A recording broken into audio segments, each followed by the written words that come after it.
With the UM Flint community. I'll talk a little bit more about the history of taiko now. So taiko really just means drum. And Japanese drums, kind of more specifically, are wadaiko. And the style of taiko that we're performing here today is ensemble taiko or kumidaiko, which is actually a newer art form. Taiko themselves have been used in religious ceremonies, festivals, theater, various traditional contexts for a long, long time. But this kind of performance where we play as a group and play these set pieces, sorry, the mic is sinking. It actually was developed in the 1950s, so very recent.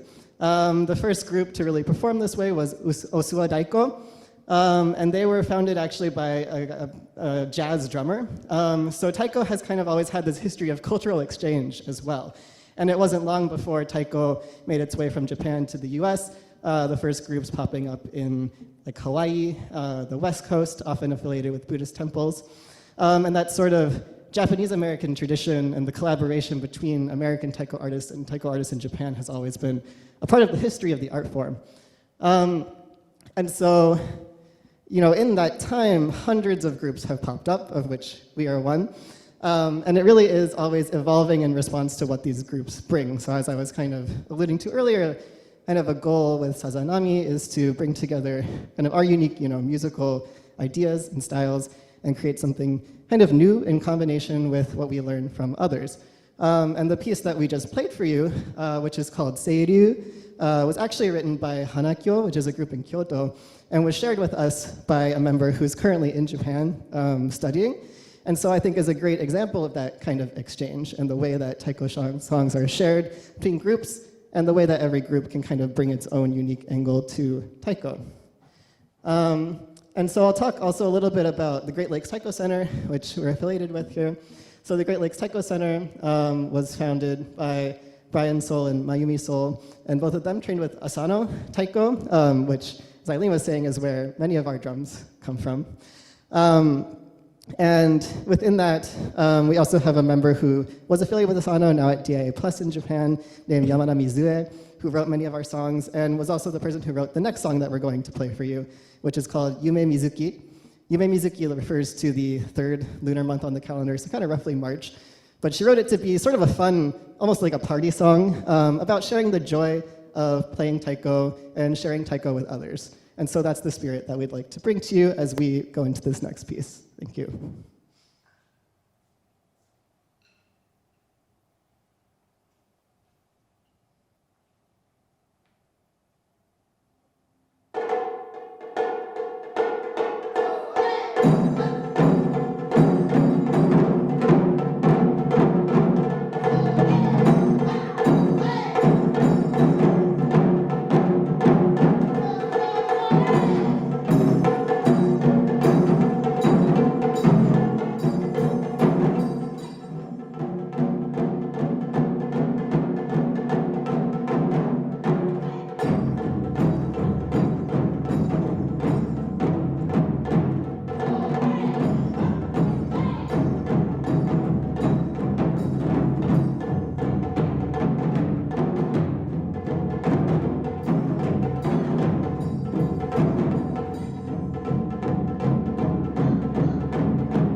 Thank you. Yeah, I have to scurry back and forth to this mic. But so that was Yume Mizuki, again, by Yamada Mizue.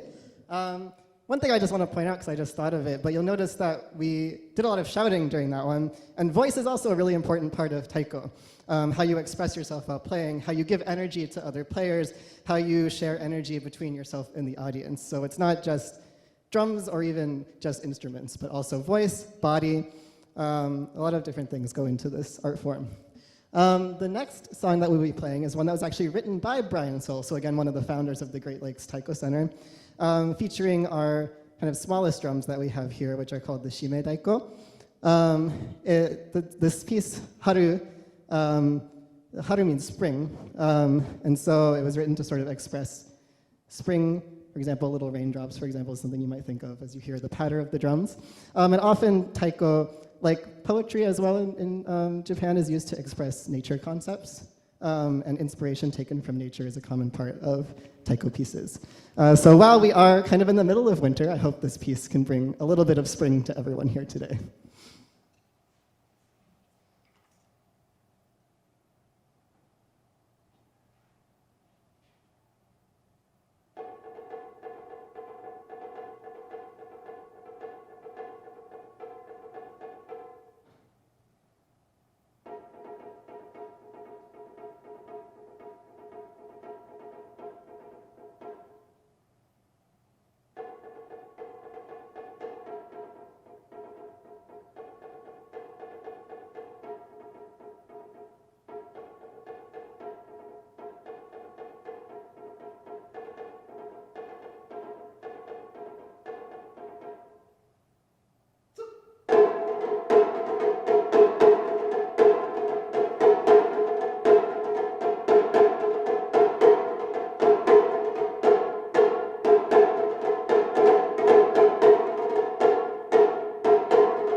So again, that was Haru by Brian Soul. My voice decided to crack. I also need to. Next, I'll be playing kind of a few things for you in sequence, and so I'll talk about some of them afterwards. But the first thing that we'll be playing is a song called Michinoku. Michinoku is a piece that is made open to taiko groups by the Kyoto Taiko Center, and it was written in remembrance of the 2011 Tohoku earthquake that happened in March of that year. Michinoku is an alternate name, sort of a historical name for the Tohoku region, which is northeastern Japan. And the song was written particularly for Children's Day, which is a holiday that happens in the beginning of March. And so it was written in particular for families who lost children in the earthquake. And it was written really as a way of bringing community together, which is another aspect of taiko. Taiko has long been a means of bringing to their communities, for example, in festivals. You're hearing the sound of taiko drums kind of means that you're a part of that area, that community, that group, right? And so while it is, written in remembrance of a sad event, we like to think of it as a piece that brings hope. And so that's sort of the spirit that we hope to share with you today while we perform Michinoku.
So again, that was first Michinoku, and then we had a little bit of an interlude there with the hue, which again is a kind of flute. So hue, shinobue in particular, are a bamboo flute that are commonly used in taiko performance.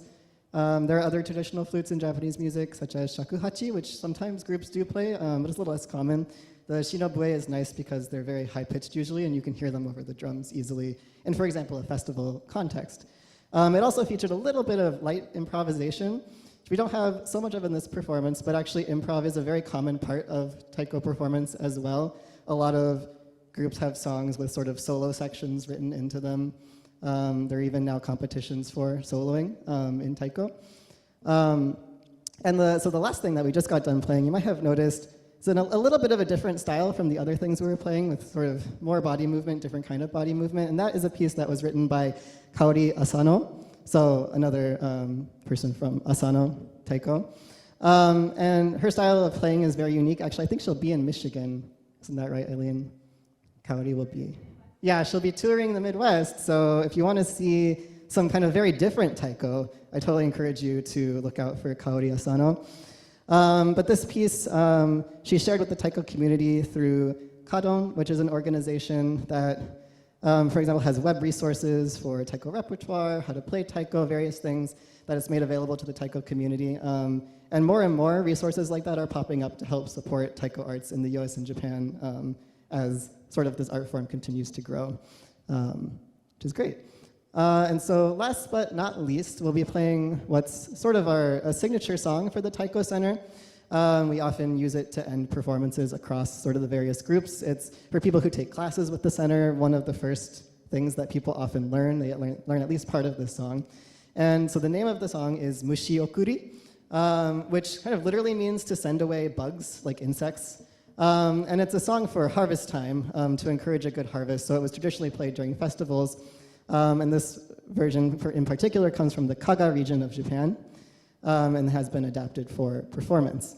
But when we play it at events like this, or especially in the winter, we also like to think of it as sending away things like illness, right, misfortune, all of those things that sometimes we associate the winter with, but we don't want to hear. So we encourage you to bring in this spirit of bringing in joy and sending away bad things as we close with Mushi Okuri. Thank you.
Hi, hello.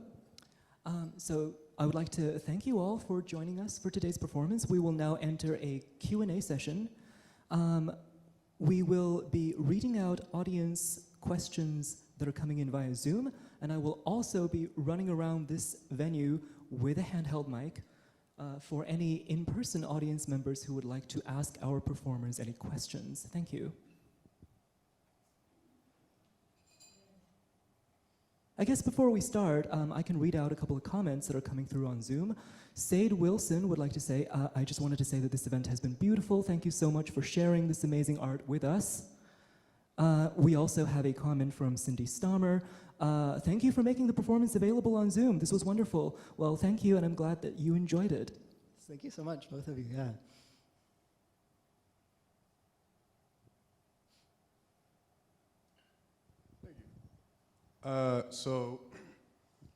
You said that people in your group write songs. Are there like taiko standards in the same way that there are like jazz standards, where it's like, oh, everybody's got to play. Everybody who plays taiko's got to play this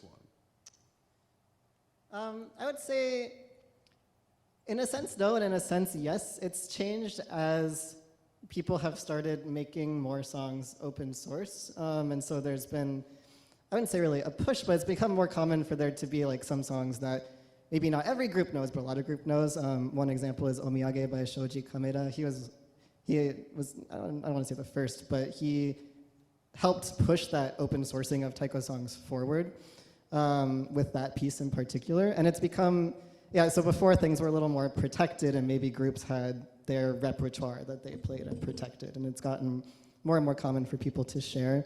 It is common for groups to kind of write their own variations of certain songs, so like Matsuri. There are lots of groups who have a Matsuri, so Matsuri just means festival, but it follows a sort of standard form, and so a lot of groups will write their kind of own variation of the Matsuri piece.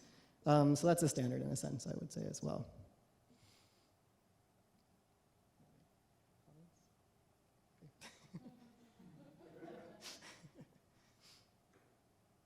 Any other questions?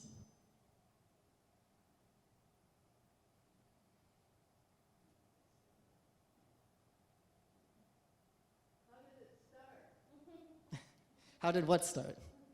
This kind of drumming. So Ensemble Taiko in general? Yeah, so not our group. Yeah.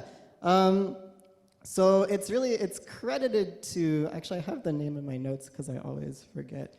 Oguchi? Let me look.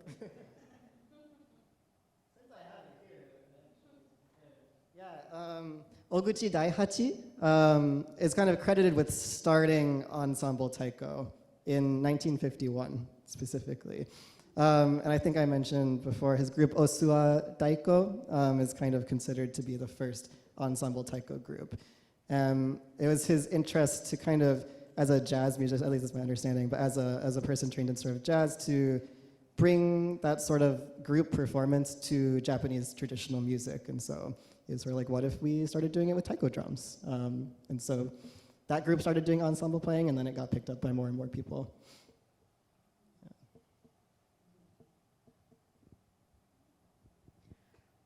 Why are the drums bound with different materials? Thank you, audience member who I have never met in my life. Well, so I guess a couple different things. Eileen might also have things to say about this. I don't want to be the only person talking because I'm not a magical taiko expert necessarily. But different materials will make different sounds for one. So different types of hide. For example, these drums that we have here, the one that Ash is kindly picking up for me, they have one side that is horse hide and one side that is cow hide. And so they do sound slightly different.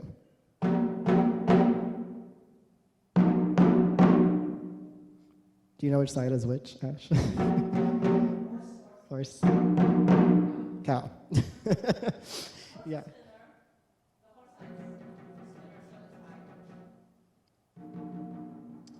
Yeah, so it'll change, how the pitch and also kind of the resonance. And so that's one thing, is the material of the head.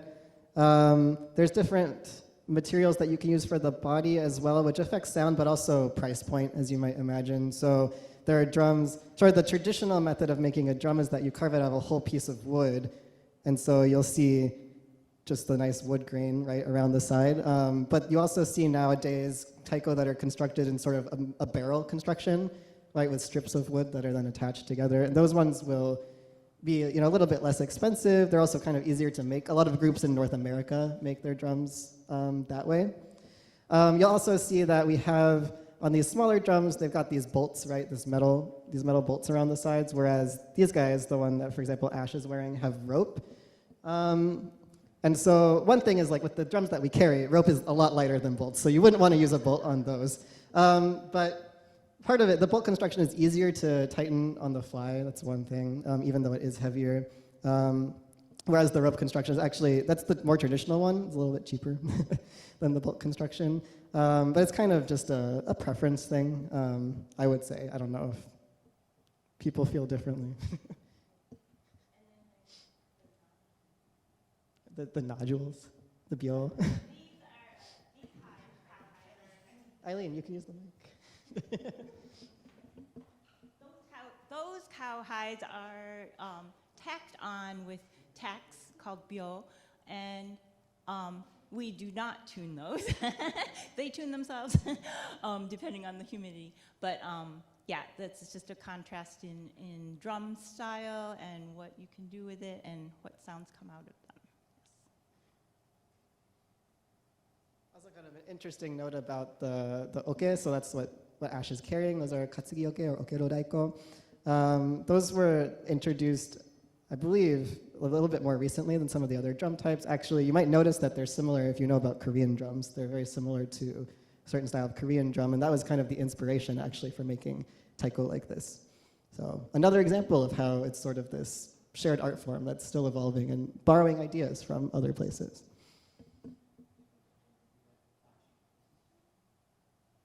Sure, you want to talk about bachi differences, Ash? So when we were playing taiko drums, there are really three major elements involved. There is the drum, there is the person, and there is what the person is extending their being with. In this case, we have drumsticks or bachi, and the bachi can also be made out of different materials. You'll have harder woods like oak, you'll have softer woods like hinoki. It can be a variety of material. The size is going to make a difference. So if you play the big drum with a really small bachi, it's going to have a different sound than if you play the big drum with a really big bachi. Similarly, different shapes. So some of these are very kind of round. Some of them will have a little bit of a taper to them. The pair I have, well, I only have one of them at the moment. This one has a very rounded tip. Some of them have more squared off tips. But we also see, Janin has an example, these are takebachi, take meaning bamboo. And so these are kind of give it a nice kind of whippy sound. You get a different sound entirely than when you're striking it with something a little more solid.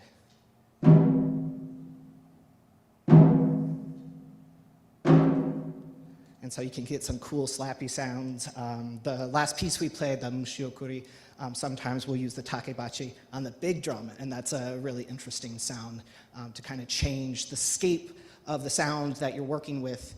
Even if you're using the exact same drums, you can switch out what bachi you're using to play them with.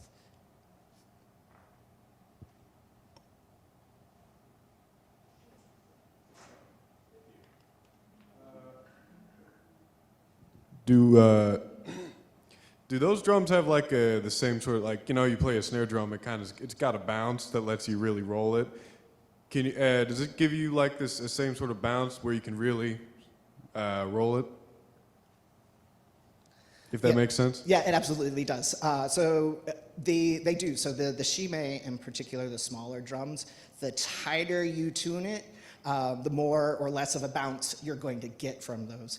So the bounce on the hira or the nagado down there, those, like Eileen said, the tuning kind of varies with the weather. So on a wet, humid day, it might feel a little more sluggish than on a crisp, clear winter evening. You'll get a nice kind of crispy bounce to it. Similarly with the rope tightened drums, the tighter you get those, the more of a bounce, and if they're looser, sometimes you won't get as much of a bounce. And so sometimes you're trying to balance the sound quality with the actual sound tone that you want, the pitch versus the timbre.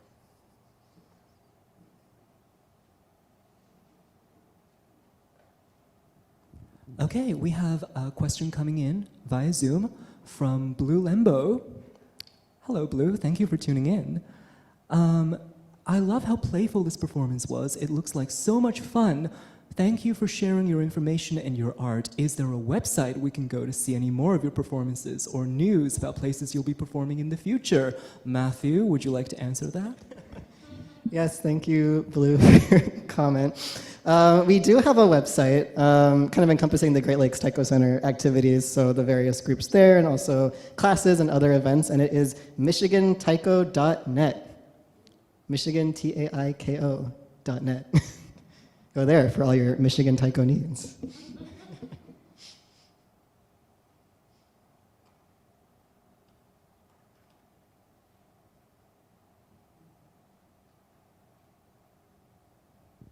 All right, does anyone else have any questions?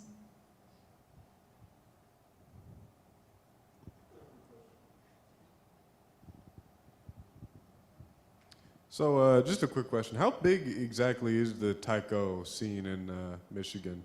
I know you got a center, but you know.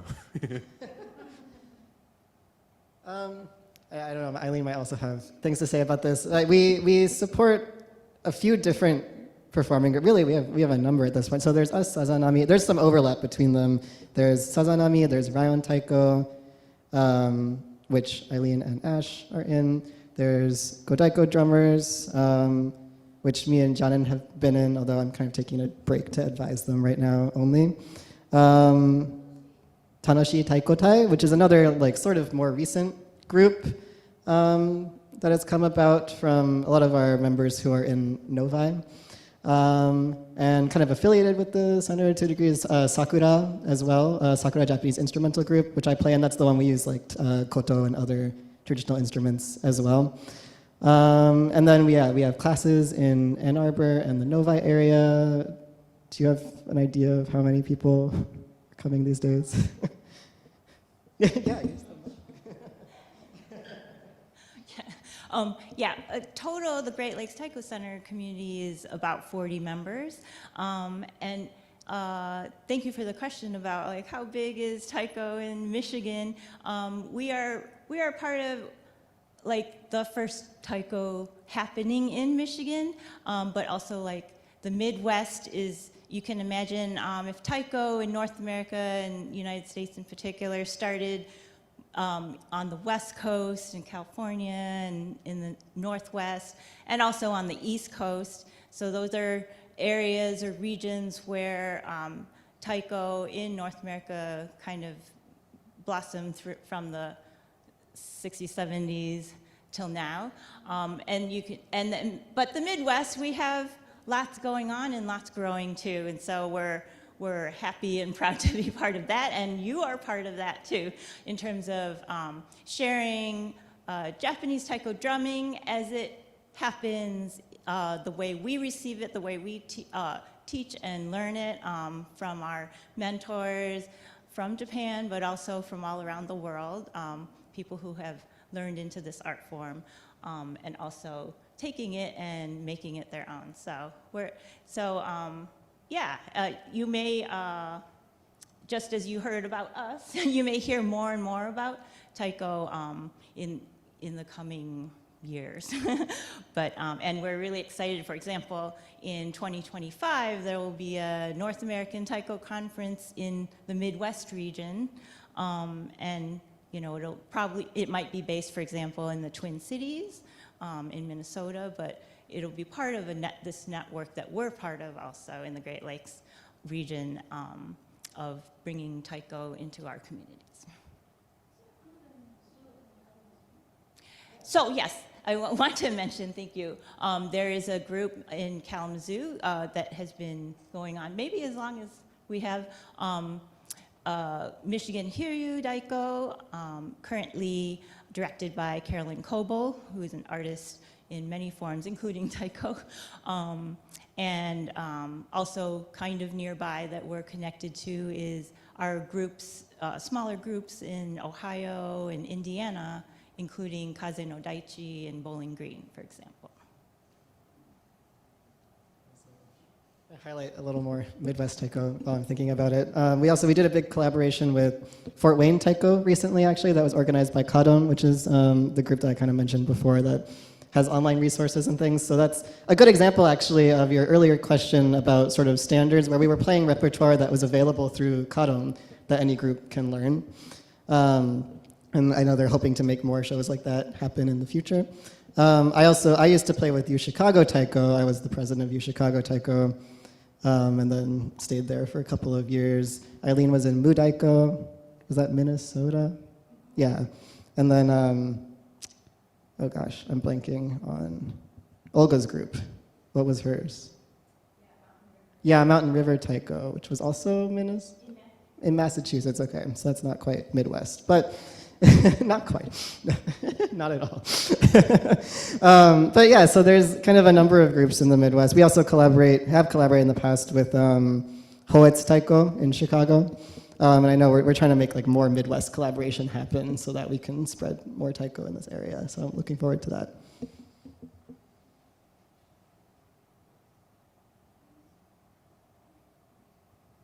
Any more questions? Okay, so I know you said you guys do like solo improv, but like, is there like, have you guys ever performed like as a group an improv piece? Yeah, we've done. So this is a good excuse for me to talk about U Chicago Taiko more too. For me, coming here from that group, there was like less improv written into the repertoire that I learned when I came here than what we had at my group at U Chicago. So that's something that I've been trying to bring more of, actually, for example, in Sazanami. And we have done some pieces in the past that were kind of fully improv, but it's also common to just have sort of a improv section. So almost every piece that we had in U Chicago Taiko, for example, had a little solo section in it of some length. And so either some people or like all of the members would kind of alternate and play solos. Yeah, so it's very common to do it in performance and something that we're always trying to practice more of. Yeah, you want to say more? And you actually did hear a little bit of improv today, too, whether or not, mostly it was on purpose. Some of it was accident, mostly it was on purpose. So sometimes another form of introducing improv is you'll have kind of your set form of your music, or you know what the song is supposed to sound like, but then you'll deliberately kind of ornament or come up with another kind of part to that song on the spot. And so there was some of that happening on purpose in the Mushio Kuri, that very last one, where we were all very familiar with the song as a whole, and so we were also very comfortable with people kind of going off and doing their own little bit for a moment and then coming back to play with the rest of the group as well.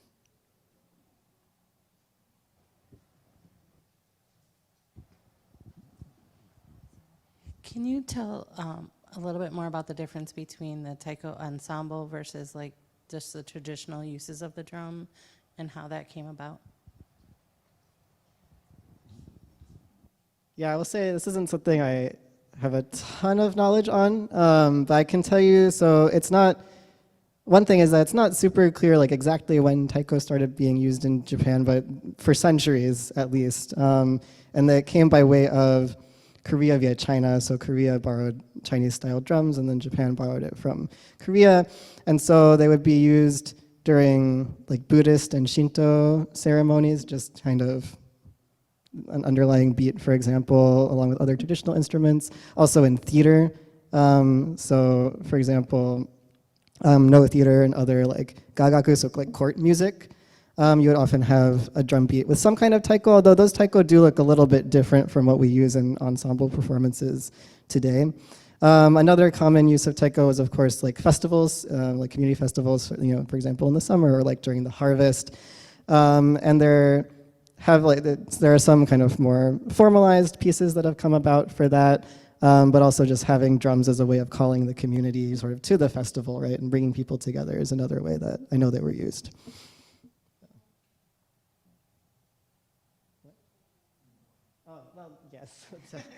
Also war, Jen has reminded me, as is common. Yeah.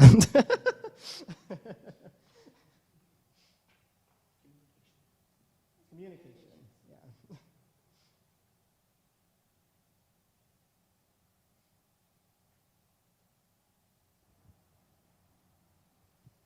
Anyone else? All are welcome to ask questions.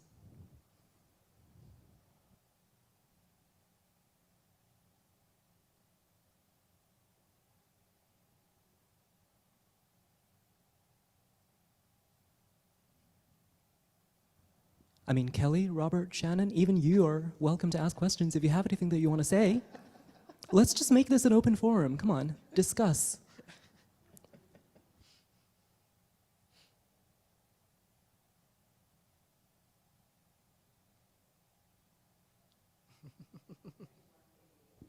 I just wanted to thank on behalf of UM Flint Thompson Center for Learning and Teaching and working with Alexis at the Center for Japanese Studies. Thank you. This has been an experience. Thank you.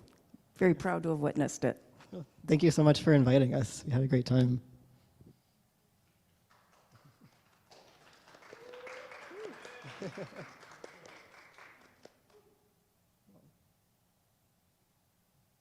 Okay, so if this is the case, then I think we are ready to wrap up.